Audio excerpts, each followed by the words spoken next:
CNBC तेज में break के बाद दोबारा खुशामदीद खबरों का सिलसिला आगे बढ़ाते हैं और आपको बताते हैं कि 11 सेक्टर में पाक फौज के जवान 10वें रोज भी बर्फानी तोदे तले दबे अपने साथियों की तलाश के लिए रेस्क्यू ऑपरेशन जारी रखे हुए हैं। इमदादी टीमों ने 2 मकामात पर जमीन तक पहुंचने के बाद सुरंगें बनानियां शुरू कर दी हैं। ज़राए के मुताबिक 11 सेक्टर में 5 रोज से जारी खराब मौसम के बायस इमदादी कार्रवाइयों में मुश्किलात का सामना है। तमाम पाक फौज के जवान मौसम की सख्तियां झेलते हुए रेस्क्यू ऑपरेशन में मसरूफ हैं, जबकि बर्फानी तोदे की जगह 6 मकामात पर खुदाई के बाद मतवाजी सुरंगें बनाई जा रही हैं।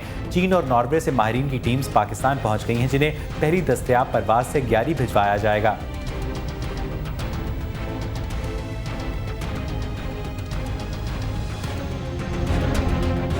सदर मुमलिकत आसिफ अली जरदारी का दौरा सियाचिन मौसम की खराबी के बायस मुलतवी कर दिया गया है। इतलात के मुताबिक सदर मुमलिकत ने अफवाज पाकिस्तान से इजहार यकजहती और 11 सेक्टर में जारी ऑपरेशन का जायजा लेने के लिए सियाचिन जाने का फैसला किया था। ताहम सियाचिन में बर्फ शुरू होने के बायस परवाजों की आमदोरफ्त मुअत्तल हो गई, जिसके बायस सदर मुमलिकत को अपना दौरा सियाचिन मुलतवी करना पड़ा।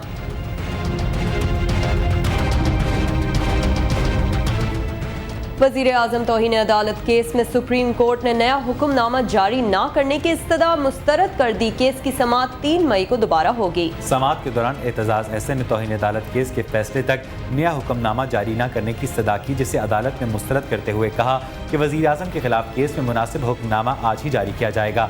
एतजाज़ एहसन ने तौहीन अदालत केस में अपने दलाइल में कहा कि आर्टिकल 187 के तहत फैसले पर अमल दरामद की जिम्मेदारी हाई कोर्ट पर है। सुप्रीम कोर्ट अमल दरामद केस की समाअत नहीं कर सकती।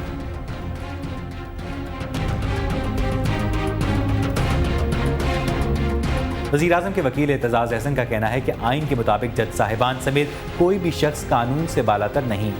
NRO अमल दरामद केस की समाअत के बाद मीडिया के नुमाइंदों से गुफ्तगू करते हुए एतजाज़ एहसन का कहना था कि केस को 7 नहीं बल्कि 8 जज साहिबान सुन सकते हैं। अभी तक किसी मुद्दई ने दरख्वास्त नहीं दी कि फैसलों पर अमल दरामद नहीं हो रहा। उनका कहना था कि सदर आसिफ अली जरदारी एक मुंतखब सदर हैं। इस सस्ता जरदारी साहब को नहीं बल्कि सदर को हासिल है। वज़ीर आज़म के वकील का कहना था कि सदर जरदारी को गैर मुल्की मैजिस्ट्रेट के सामने किस तरह पेश करें। जिन जजों ने इजहार वजू का नोटिस दिया वो समाअत नहीं कर सकते।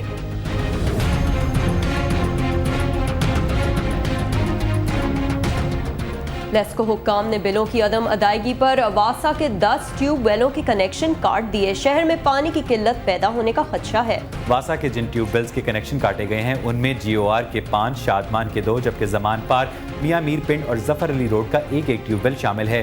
लेस्को हुक्काम के मुताबिक वासा के मज़कूरा ट्यूबवेल्स के जिम्मे 1 करोड़ 35 लाख रुपए की रकम वाजिबुल अदा थी। नोटिस के बावजूद अदायगी न होने पर बिजली के कनेक्शन काटे गए।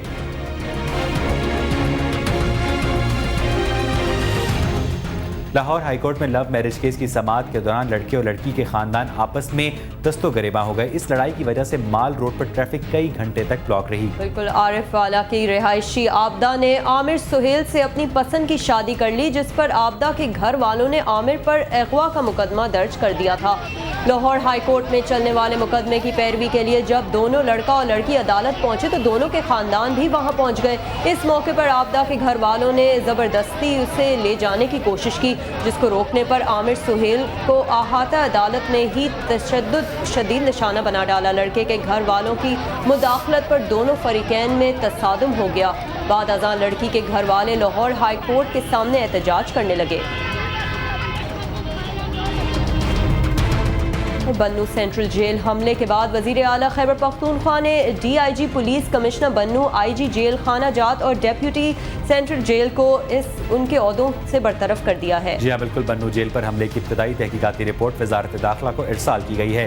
रिपोर्ट में वाक़े को पुलिस की गफलत और इंटेलिजेंस इदारों की नाकामी करार दिया गया है। रिपोर्ट में कहा गया है कि बन्नू जेल पर 25 गाड़ियों में सवार 150 हमलावरों ने धावा बोला। रिपोर्ट के मुताबिक हमलावरों ने 2 घंटे तक जेल में कार्रवाई की, ताहम पुलिस नज़दीक होने के बावजूद बर वक्त नहीं पहुंची। रिपोर्ट में मजीद कहा गया है कि फरार होने वालों में से 269 सजा याफ्ता, 89 ज़ेरे तफ्तीश, 21 फांसी के कैदी जबकि 5 खवातीन कैदी भी शामिल हैं।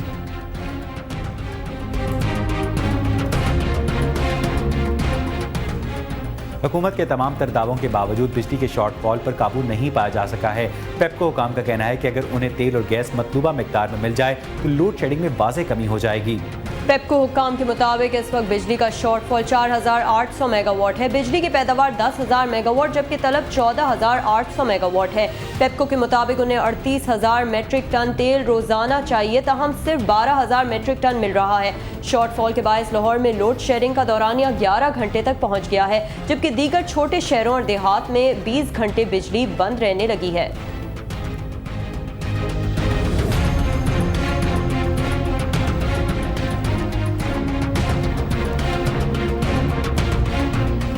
और एक बार फिर बात करते हैं लिहाड़ी की, जहां पर पुलिस की जानिब से मतलूब करार दिए जाने वाले अफराद में से बेशतर का ताल्लुक सियासी जमातों से है।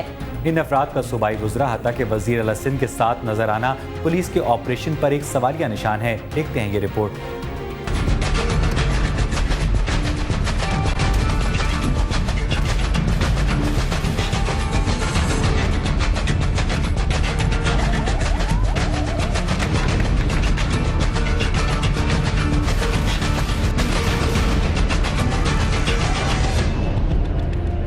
इंशाल्लाह नेक्स्ट 2 दिनों में 2-3 इनके बड़े और टारगेट ले लिए जाएंगे, उसके बाद इंशाल्लाह अमन हो जाएगा। 20 साल से जायद अरसा गुजर जाने के बाद भी लियारी के लाडले मुतहर्रिक हैं।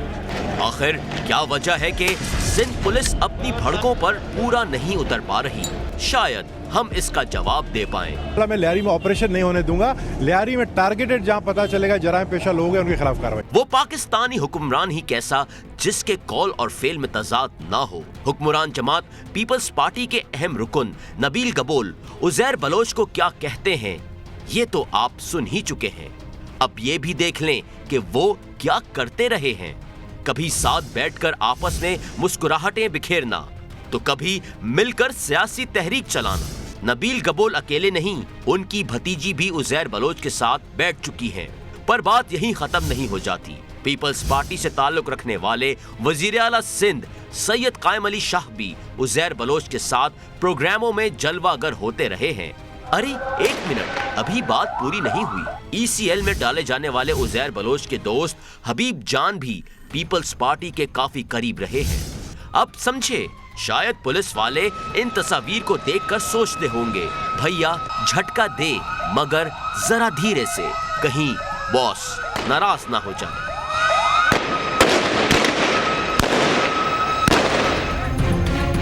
हुकूमत मुल्जिम है या मुल्जिम हुकूमत है? बात करते हैं मुल्तान की, जहां एप्का मुलाजमीन का महंगाई के तनासुब से तनख्वाहों में इजाफा न किए जाने के खिलाफ एहतजाजी मुजाहरा हुआ है। शहर के मशहूर MDA चौक पर अपनी नौयत के इस अनोखे एहतजाज में मुजाहिरीन ने एक बैल को हुकूमत से तशबिया देकर उसके सामने ढोल बजाए और शहनाई पर रक्स किया। कई मुजाहिरीन ने अपने गले में रोटियां टांग रखी थीं जो बाद में इस बैल को खिला दी गईं। मुजाहिरीन का कहना था कि उनके लिए इस महंगाई में घरेलू अखराजात पूरा करना मुश्किल ही नहीं नामुमकिन हो गया है। उन्होंने हुकूमत से तनख्वाहों में इजाफे का मुतालबा किया।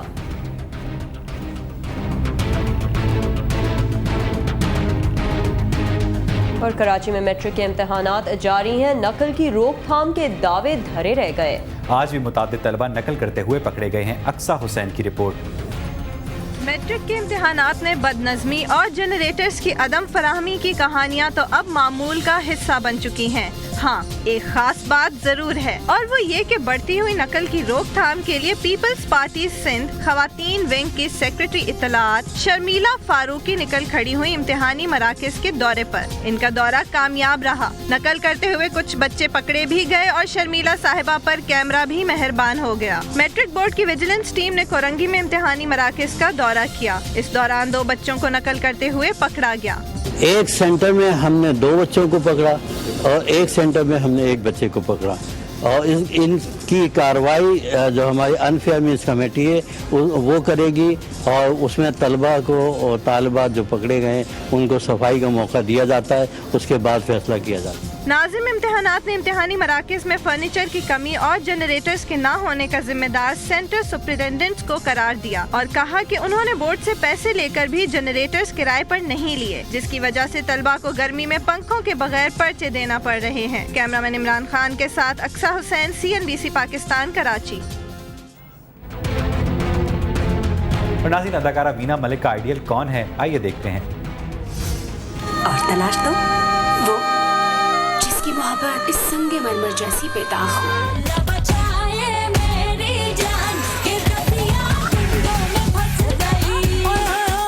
वीना की ख्वाहिशात हर गुजरते दिन के साथ बढ़ती जा रही हैं। शादी के लिए अपना आइडियल अमिताभ बच्चन को बना लिया। अदाकारा वीना मलिक का कहना है कि वो अपने अच्छे बुरे की खुद जिम्मेदार हैं और ऐसे शख्स के साथ शादी करेंगी जिसमें अमिताभ बच्चन जैसी खुसूसियात हों। एक भारतीय टीवी प्रोग्राम में मेजबान के सवालों का जवाब देते हुए वीना ने कहा कि उन्होंने जिंदगी अपनी शराइत के तहत गुजारी है और मुस्तकबिल में भी ऐसा ही करेंगी। उनका कहना था कि वो अपने मामलात को खुद बेहतर तौर से समझती हैं और ज़ाती जिंदगी में किसी की मुदाखलत पसंद नहीं करती।